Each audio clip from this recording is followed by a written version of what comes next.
Volvemos y en este marco del llamado Día de la Liberación, el presidente de Estados Unidos, Donald Trump, confirmó que Estados Unidos impondrá aranceles del 10% a nuestro país. Ahora, ¿cuáles serán los efectos en nuestra economía?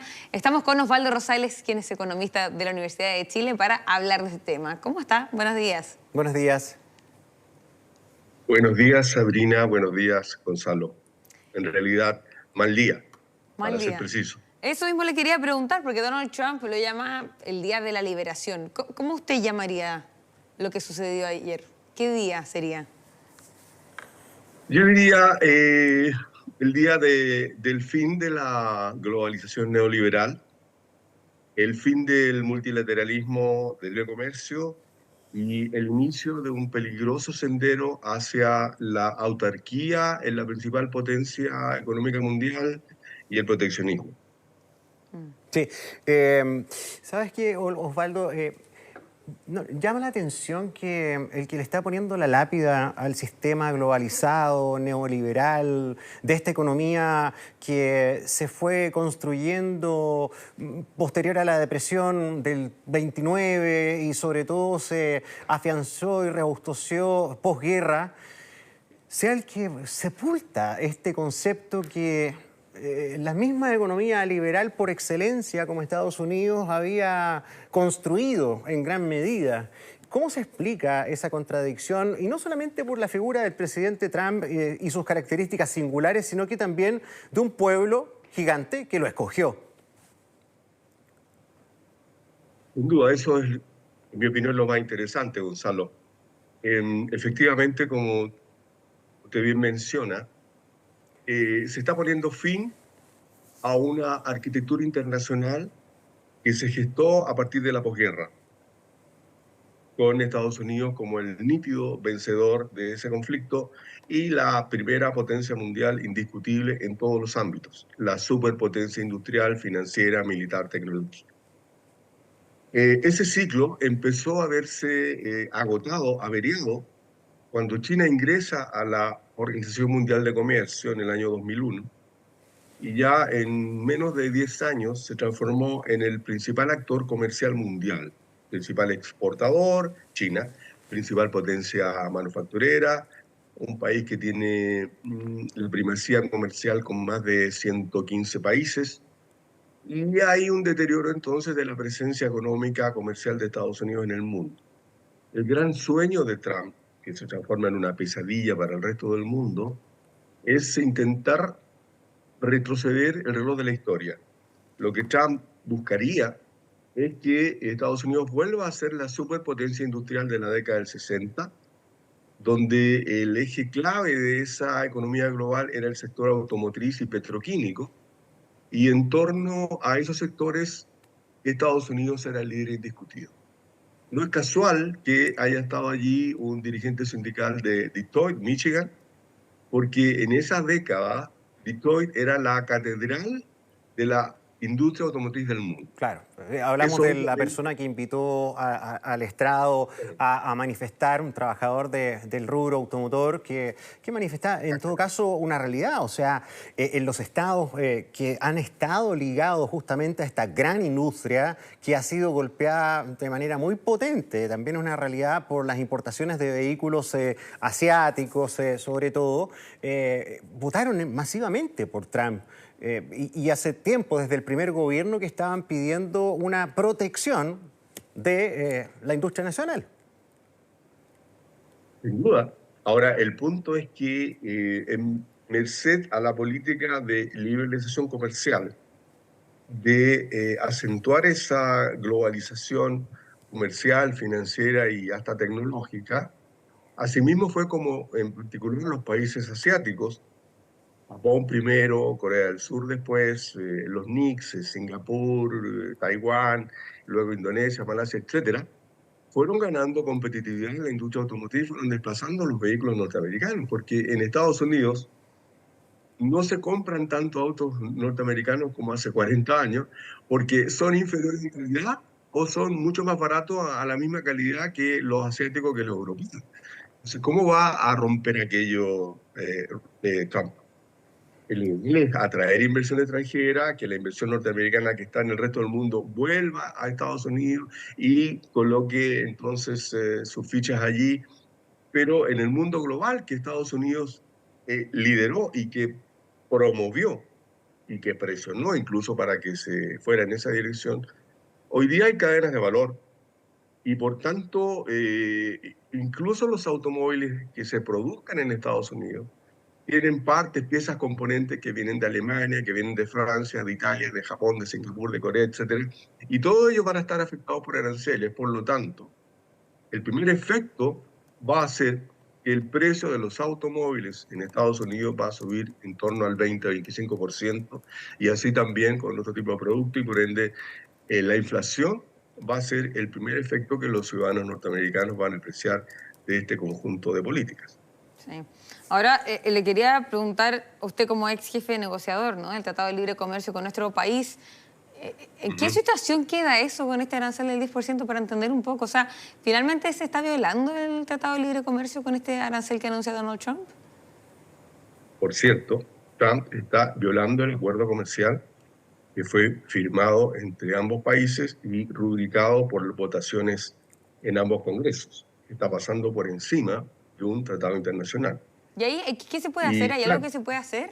¿Nuestro país puede recurrir ante algún ente? ¿O qué es lo recomendado, quizás?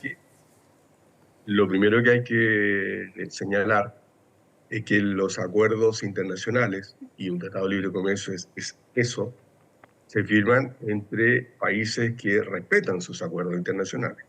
Claro. No es el caso de Trump. Por ende, ahí hay una complejidad adicional. Entonces usted me pregunta cómo una economía pequeña puede lidiar con ese gigante. Bueno, Claro. la verdad es que no hay muchos espacios. Es complejo, ¿no? Porque si uno responde, quizás Trump responde aún más. O sea, es como bien incierto el escenario también con una figura como es Donald Trump, ¿no? Ahora, en todo caso, yo diría hay dos vías de trabajo. Ya. La primera es consultar de manera muy polite, de manera muy hasta cariñosa al USTR, que es la Agencia Comercial Norteamericana, ¿de dónde sale ese 10%? ¿Por qué digo esto? Porque este es un trabajo poco serio, un trabajo hecho a la rápida, donde en menos de un mes se supone que Estados Unidos, las agencias de comercio de Estados Unidos, hicieron una radiografía al comercio de Estados Unidos con todos los países del mundo, incorporando no solo los aranceles, sino también las medidas cambiarias, las medidas regulatorias y las medidas tributarias. Entonces, eso no es posible de hacer de manera seria, de manera técnica solvente en un mes. Por lo tanto, aquí hay mucho que indagar aquello, y esa sería probablemente una primera vía para decir, mira, Osvaldo, de dónde sale ese 10% y contrachequear. ¿Sí? Sí, usted escribió un libro que se llama El sueño chino. Así es. Bueno, ahí usted plantea algo que es bien interesante y en ese sentido le quiero preguntar. En el fondo vemos un gran imperio que vuelve a nacer y un imperio que hasta el siglo XV era la potencia indiscutida en todo nivel y sobre todo en los comercios, ¿no? Por lo tanto, China quiere volver a recuperar ese trono y en gran medida lo ha hecho. La pregunta es, ¿Trump surgió de manera espontánea como una maleza? ¿O ese sueño chino también ha propiciado a que el mundo hoy día esté en jaque? Y que quede como un jamón de un tremendo sándwich que están protagonizando pan a pan ambas partes. Hay muchos elementos en esa interesante pregunta. Lo primero que subrayaría es que efectivamente la mirada no solo china, sino asiática, pero en particular es la mirada china. Ellos hablan del retorno a la normalidad histórica al año 2050. Esto es que China vuelva a ser lo que era hace 200 años, la principal economía del mundo. O sea, por ahí hace 150, 180 años, el Producto Interno Bruto de China era superior al de Estados Unidos y Europa sumados. Ellos hablan de recuperar ese camino. Lo que para nosotros es una anomalía, para ellos el retorno a la normalidad histórica. Segundo, Estados Unidos ha ido perdiendo competitividad, no solo frente a China, también frente a Europa en algunos rubros, también frente a Japón, Corea del Sur, los NICs de primera y segunda generación, países de reciente industrialización. Sin embargo, y esto es bien interesante, mantiene sí un gran liderazgo en materia de servicios, en particular en los ligados a las nuevas tecnologías, a la multimedia, a Internet, etc. Y ese es un detalle bien relevante que lo destaca hoy día un economista muy brillante, que es Nouriel Roubini. Él dice, Estados Unidos Trump se olvida de los servicios, habla solo de los bienes. Y aplicando la misma lógica que aplica Trump, el resto del mundo debería aplicarle un arancel del 28% de los servicios norteamericanos porque tiene un gran superávit en servicios. Por ejemplo, Trump habla mucho del déficit comercial que tiene con la Unión Europea en bienes, pero tiene un superávit importante en servicios. Entonces ahí hay que ir calibrando. Ahora, efectivamente, la pregunta de fondo es que el sueño chino no despierte la pesadilla norteamericana. ¿La despertó ya? Y aquí hay un tema histórico que yo recojo en el libro, que probablemente usted lo leyó o lo estuvo hojeando. Hablo de la trampa de Tucídides. Tucídides era un historiador griego que estudió el conflicto entre Atenas y Esparta, cuando una potencia emergente amenazaba la hegemonía de una potencia dominante. Y el profesor Allison en Harvard, con su grupo de estudio, trató de aplicar esa lógica, ese estudio a la historia de la humanidad. Y descubrieron que ha habido en la historia de la humanidad 16 casos en que una potencia emergente amenaza a la potencia dominante.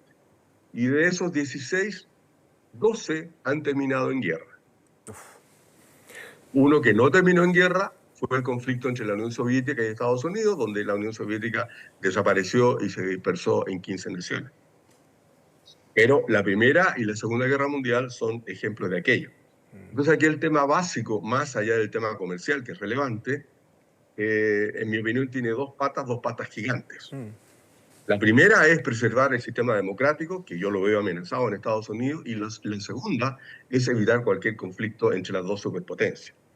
Claro, claro. Y eso, finalmente, ¿cómo cree que se ve el escenario de Donald Trump en este momento? Porque claro, ahora hace estos anuncios y todo, pero varios están apuntando que Estados Unidos se va a ver muy afectado ahora a corto plazo, pero también a largo plazo se van a ver sumamente afectados los mismos ciudadanos de Estados Unidos. ¿Cuál es el análisis que se puede hacer en torno a eso también? Usted mismo estaba diciendo, el precio de los automóviles incluso va a ir al alza, o sea, no se ve un escenario muy auspicioso tampoco para Estados Unidos. Mire, hay un estudio reciente de Bloomberg que señala que cuantificando todas las estupideces arancelarias que planteó Trump al día de ayer, eso significa que el arancel promedio de Estados Unidos llegaría al 28%, que es un arancel elevadísimo y hay que retroceder 60 años en la historia para encontrar un nivel parecido. Y ese arancel podría generar una caída del producto en Estados Unidos de 4% en 2 a 3 años y un aumento de 2,5 3 puntos en la tasa de inflación. Ojo que este sería un impacto tan severo como la crisis subprime del 2008-2009. Imagínate. La crisis subprime tuvo efectos económicos, pero los efectos mayores han sido políticos. ¿Por qué? Porque han conducido a un tremendo incremento en la desigualdad en Estados Unidos, en Europa, en el mundo, pero en particular en Estados Unidos y en Europa. Y derivado de esa desigualdad y de ese desencanto de sectores importantes, de sectores medios, con la modalidad de globalización, es que ha surgido una ultraderecha neofascista que en Estados Unidos, en Europa y también en América Latina y en Chile hoy día amenaza los cimientos democráticos. Eso, en mi opinión, es lo más grave. Podemos tener recesión, podemos salir de la recesión, pero cuando se afectan los cimientos del sistema democrático, ese sí es un problema mayor. Pero volviendo a su consulta, en el corto plazo, lo que cualquier economista espera es un incremento de la inflación en Estados Unidos. Por lo tanto, la Reserva Federal va a elevar la tasa de interés o va a demorar la rebaja de tasa de interés. Por lo tanto, vamos a seguir con tasas de interés comparativamente altas en términos históricos. Eso va a frenar la inversión en un contexto de elevada incertidumbre y por lo tanto es una mala noticia para Estados Unidos, es una mala noticia para la economía mundial y Estados Unidos además va a perder competitividad. Esto es bien relevante porque en una economía que sigue globalizada, que sigue estructurada en torno a cadenas de valor, el vehículo que se produce en Estados Unidos tiene partes, piezas, componentes de diversas partes del mundo y por lo tanto se va a ver afectado por los aranceles y va a perder competitividad y no va a ser posible que Estados Unidos pueda volver a la hegemonía automotriz como tenía con la Chevrolet, la Ford, la General Motors hace 30, 40 años. Sí. Y además, independiente de la pérdida de protección al mercado interno, a la industria interna, por ejemplo, del mercado automotriz, donde fueron los reyes, ¿verdad?, desde la época del Forte. Fueron los primeros en hacer el vehículo en serie, recordemos eso. O sea, fueron los grandes padres de la historia de los autos. Pero ellos perdieron también competitividad mundial porque no fueron capaces de ponerse al día las necesidades planetarias de un tipo de vehículo más económico, más eficiente. O sea, todavía los vehículos gringos de esta época siguen siendo mucho más gastadores que el vehículo japonés, que el vehículo coreano. O sea, no le puede echar la culpa solamente a los fenómenos que él apunta. Mire, ¿sabe qué? Yo me di la lata de tratar de buscar a alguien serio o de peso que no criticara lo que pasó. La verdad es que hay una unanimidad total en prácticamente todo el mundo de que esto es una locura. Es una locura absoluta y además difícil de creer porque no solamente ha puesto una carga tributaria increíble de aranceles, sobre todo a los que están más preocupados en la Unión Europea, además de los chinos, sino que la forma en que lo hace, esto de firmar por decreto la entrada en vigencia en horas de un cambio tan radical, sin pasar por un Congreso, pasando por encima de los TLC, como el que usted negoció para Chile, que fue un gran avance, es realmente inédito. De todas formas, eso, como dicen en Buenos Aires, agrega la mofa a la befa.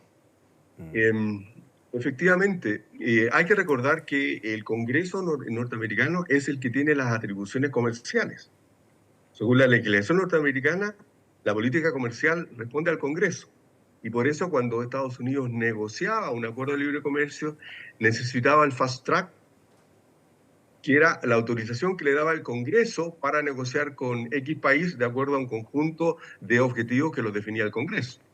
Hoy día el Partido Republicano está renunciando a esa soberanía y también está renunciando a su apego al libre comercio, porque recordemos que siempre hubo una disputa republicanos-demócratas y los republicanos se asociaban históricamente a la austeridad fiscal y al libre comercio. Hoy día el Partido Republicano está dinamitando esos dos conceptos.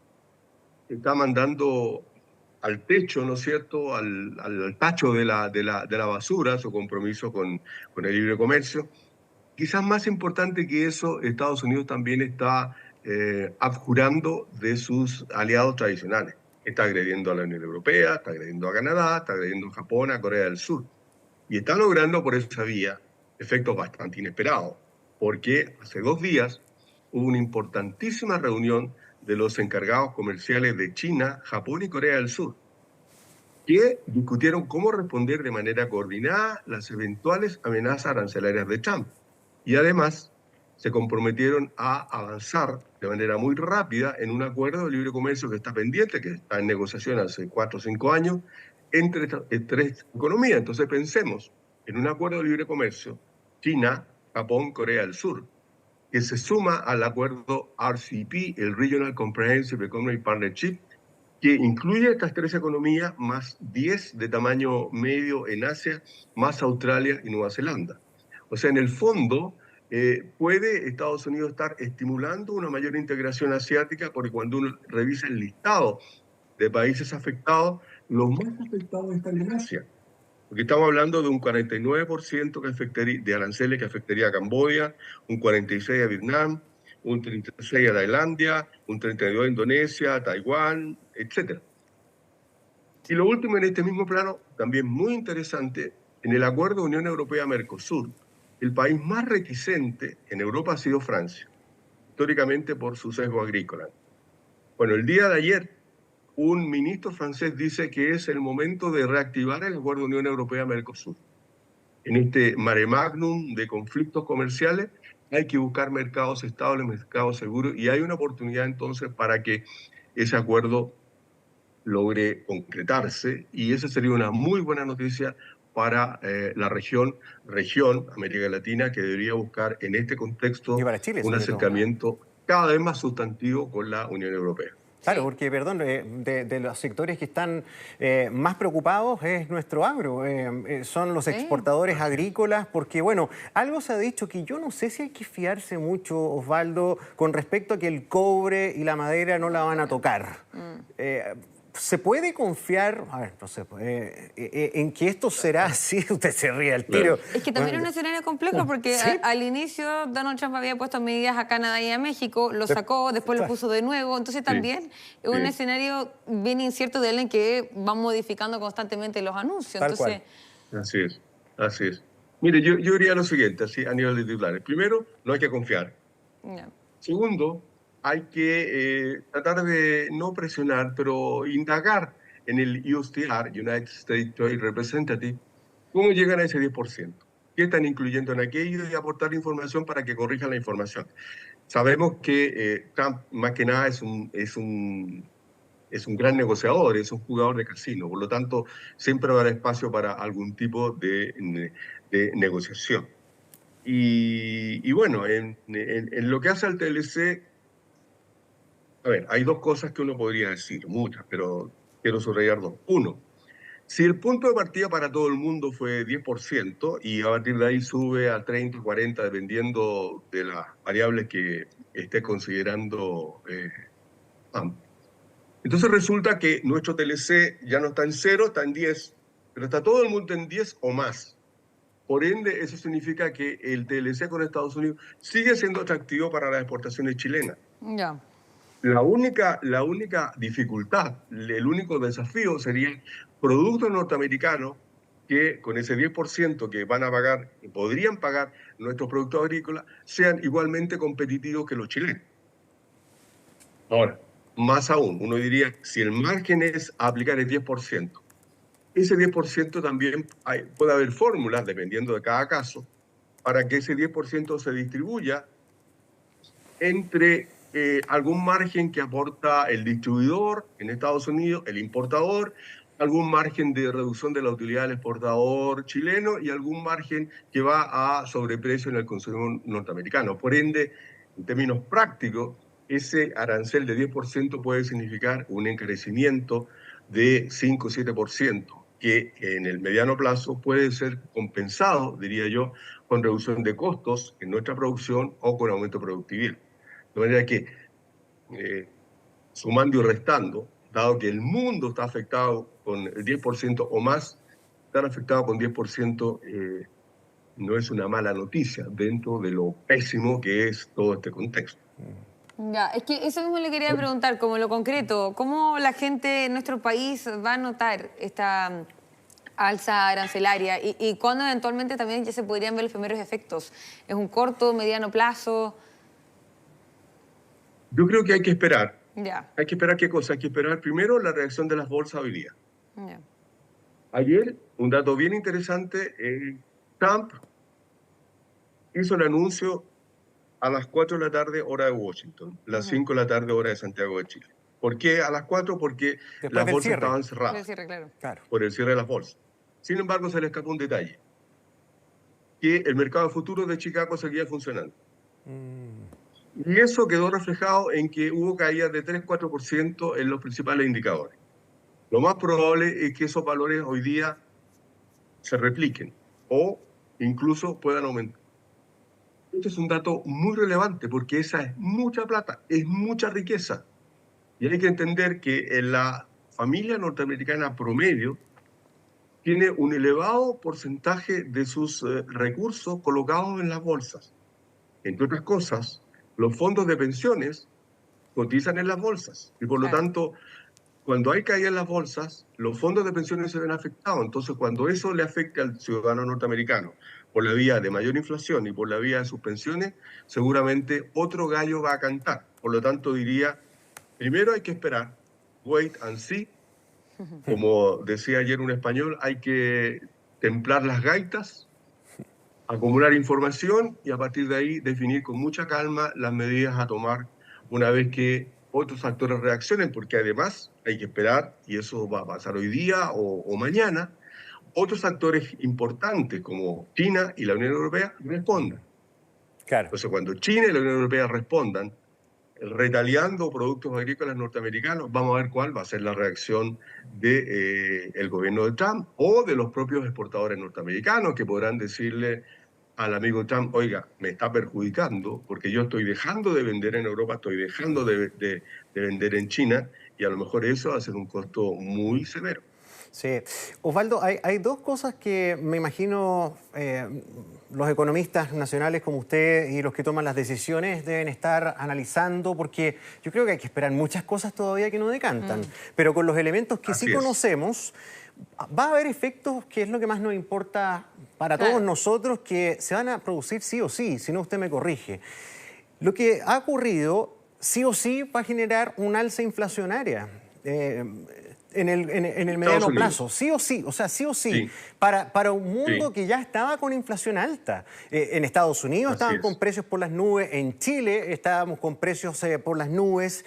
Venimos saliendo de un golpe muy duro de la pandemia. La pandemia generó procesos inflacionarios, la pandemia ya desafió el comercio internacional, las exportaciones, se venía saliendo de eso y hoy día se entra en esta nueva pandemia, pero ahora arancelaria, por decirlo de alguna manera.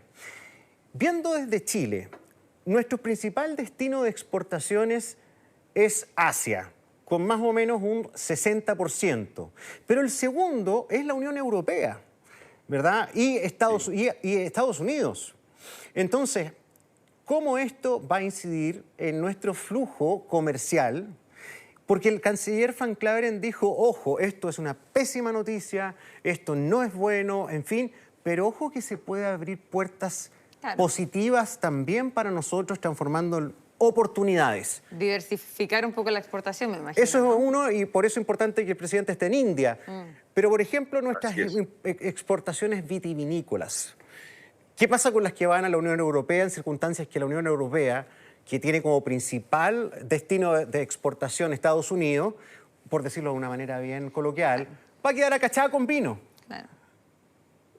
¿Sí o no? Entonces el vino chileno, la verdad es que el casillero del diablo ya no va a estar entrando tan fácil. ¿Sí o no? Sí, pues. Estoy llevándolo al ejemplo práctico, ¿no?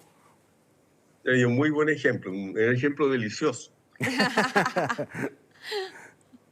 Bueno, efectivamente, esto va a generar, de nuevo, dependiendo de cuál sea la respuesta de China, de la Unión Europea, va a rebarajar el comercio internacional, sin ninguna duda. Porque, por ejemplo, si uno mira los aranceles aplicados al mundo asiático, que fueron los más afectados, aranceles 35, 40%, muchos de estas economías, como Tailandia, Indonesia, Malasia, etcétera, además de tener productos de mayor tecnología, también exportan al mundo y a Estados Unidos productos más intensivos en mano de obra, como textiles y muebles y cosas por el estilo.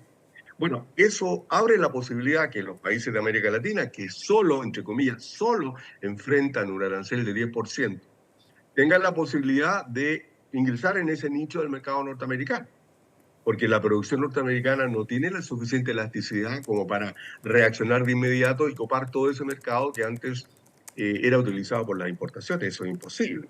El mundo de Trump, un mundo con equilibrio comercial cero, un mundo sin importaciones, ese es un mundo que solo existe en la mente de un fanático.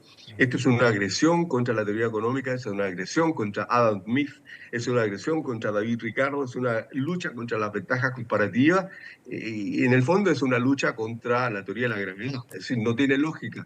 Va a terminar siendo un fracaso para Estados Unidos y abriendo un espacio de conflicto en la economía mundial que pueden ser de proporciones si es que las medidas de retaliación europea-China actúan en esa dirección. Sí, a ver, yo creo que esa es la clave, ¿ah? Yo creo que acá la definición mundial la vamos a saber de acuerdo a lo que respondan los chinos. Claro. Definitivamente. Eso sí que va a hacer temblar dependiendo de cuál va a ser la respuesta, que ya mandaron mensajes súper duros, ¿ah? Que se retracte Estados Unidos de lo que está haciendo. Se metieron con el rival equivocado, en su minuto dijeron también. Pero uno podía esperar que el golpe iba a ser para su principal contendor. Lo que yo no termino de entender, y que me imagino que Javier Milei debe estar más chascón que antes, es que eso estaba pensando. Es que finalmente el libertario que estaba levantando la mano con Trump... y que le entregó una motosierra a Elon Musk. Imagínate, y le pegó el guaracazo igual, con un 10%, entonces...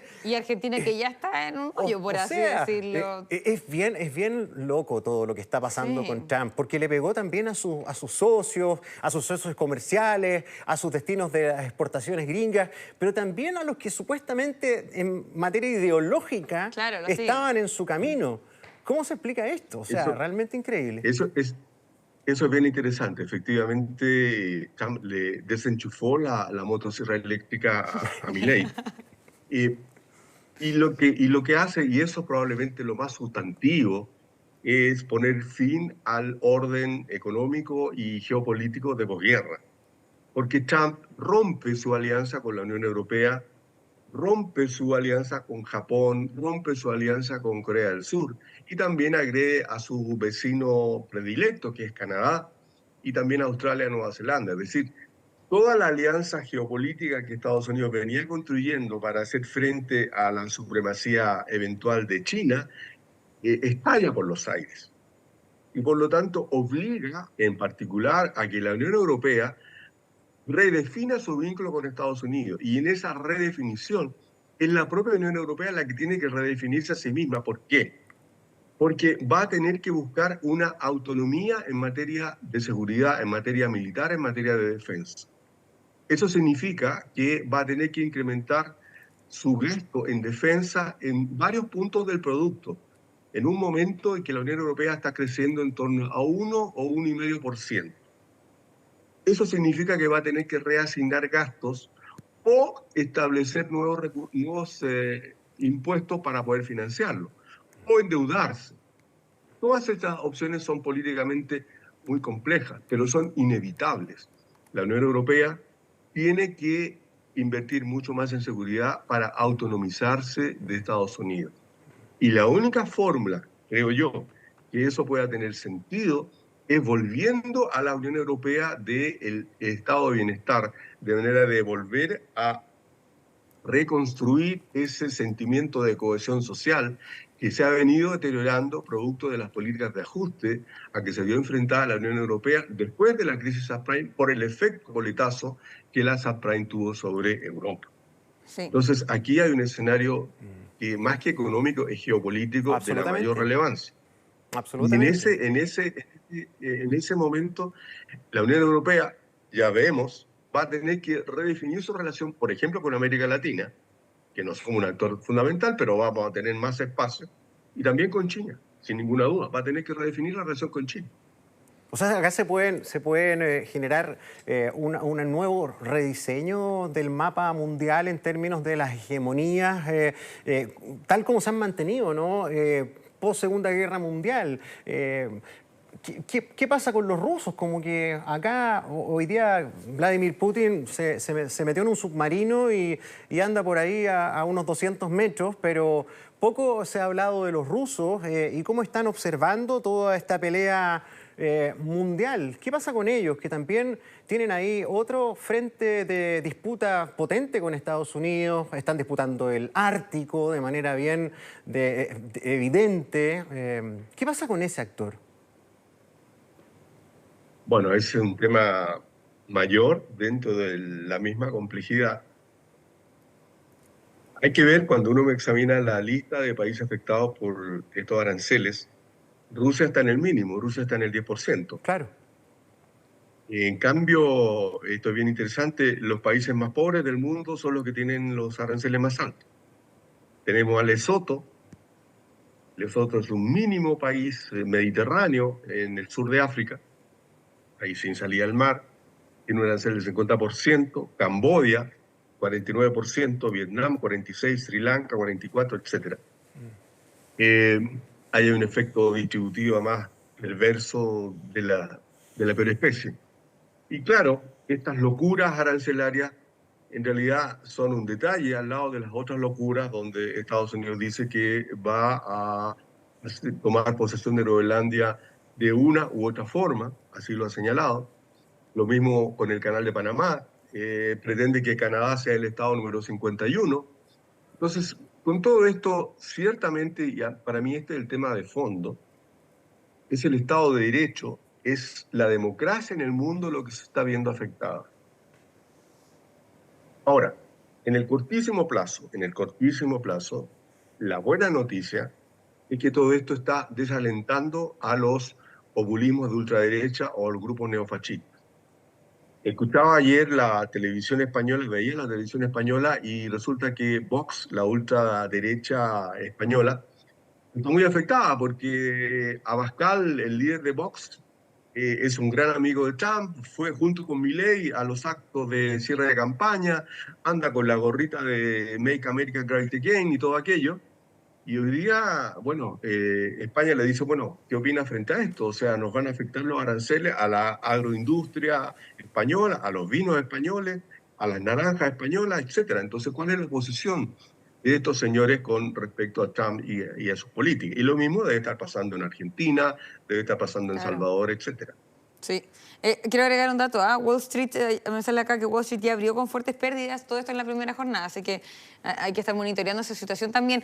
Pero en esa misma línea, y aprovechando también que estamos en un año también súper presidencial, preguntarle por eso, o sea, cuando estaba la discusión entre Trump y Biden, varios economistas, incluso chilenos, defendían, ¿no? Porque sabemos que siempre en cualquier carrera presidencial una arista importante es la economía. Y varios economistas salían a defender a Donald Trump. Y estamos hablando que Donald Trump lleva 2 meses y ya está aplicando este tipo de medidas. Imagínate lo que pueda pasar en el resto del gobierno de Donald Trump. ¿Qué le parece también esa situación? Todos los que salieron a respaldar a Donald Trump y las distintas medidas, porque uno eventualmente igual podría hacer una analogía que a varios quizá no les sorprende tanto esta medida que anunció Donald Trump, ¿no? O sea, uno también se espera cosas fuertes y tajantes por parte de Donald Trump. ¿Qué le parece todo el apoyo que recibió en su minuto también? Yo creo que ahí hay que separar la ideología de los datos duros. Yeah. ¿A qué voy con eso? El gobierno de Biden, cualquiera sea la métrica que uno adopte, fue un muy buen gobierno en términos económicos, en términos de crecimiento, tasa de desempleo, evolución de los salarios, recuperación de la industria, etc. Sin embargo, tuvo una dificultad, la tasa de inflación. La tasa de inflación que heredó del COVID y que luego por la invasión rusa a Ucrania hubo el impacto en los precios internacionales del petróleo, de aceite, de lubricantes y de trigo. Y eso generó un ciclo inflacionario que afectó a todo el mundo. A Chile nos afectó de manera bastante intensa también. Claro. Entonces, ahí yo creo que la experiencia a estas alturas nos indica claramente lo siguiente, y lo leía también de un economista norteamericano a quien yo sigo mucho. Él decía, mire, la experiencia reciente ha mostrado que, uno, el desempleo es un problema político serio. Sin embargo, la inflación es un problema político mayor. Eso es lo peor. Claro. Se ha mostrado que la gente pobres reacciona intensamente frente a la tasa de inflación. Y yo creo que eso va a afectar a Trump ahora. Porque él prometió que iba a eliminar la inflación en media hora, igual que iba a terminar con el conflicto en Medio Oriente también en media hora y la invasión rusa a Ucrania en media hora. Bueno, ha pasado bastante más de media hora. Y la inflación lo va a afectar, efectivamente lo va a afectar. Y el efecto de las bolsas, que habrá que esperar a las 13, 14 horas chilenas para saber cuál fue el dato final. Y yo creo que eso ciertamente, más las medidas que pueda anunciar Bruselas, la Unión Europea y Beijing, van a generar un nuevo contexto muy distinto, creo yo, al que estamos comenzando en este momento. Osvaldo Rosales, realmente agradecidos de esta entrevista, ha sido muy grato escucharlo, Sí. Un análisis bien profundo y no es fácil, porque esto tiene tantos ribetes en lo macro y en lo micro, nos hace preocuparnos como chilenos de cómo va a ser esto y cómo nos va a impactar, pero también tenemos que, ya hemos aprendido a ser bien observadores del planeta en su conjunto. Esto es un dominó que no sabemos cómo va a caer, ni cuán rápido ni cuán lento. Osvaldo, muchas gracias por estar aquí. Muchas gracias, Osvaldo. Un placer. Muchas gracias a ustedes. Buen día. Adiós. Muy bien. Ahora,